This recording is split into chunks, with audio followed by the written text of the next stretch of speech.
Sehemu ya pili ambayo ni athari chanya ya teknolojia katika imani, tunaweza kujenga jumuiya za imani.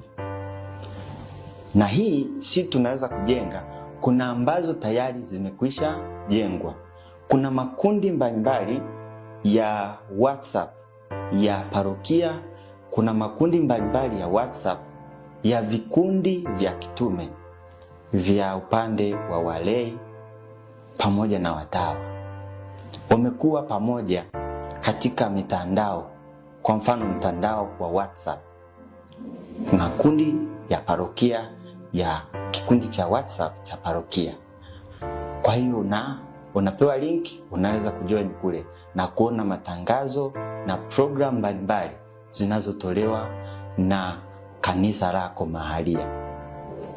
Vile vile si tu kujiunga na kundi hilo, ila pia na wewe kuweza kutengeneza jumuiya ya namna hiyo pale ambapo unaona hiyo jumuiya haipo, kwa sababu kwa sasa teknolojia inakuruhusu kufanya hivyo.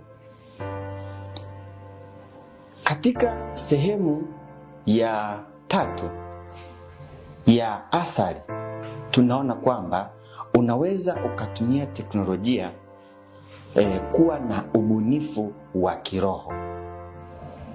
Yaani hapa namaanisha tunaweza kutengeneza podcast, digital art pamoja na blogs, na ikiwa na website ambazo zitakuwa na mafundisho ya imani.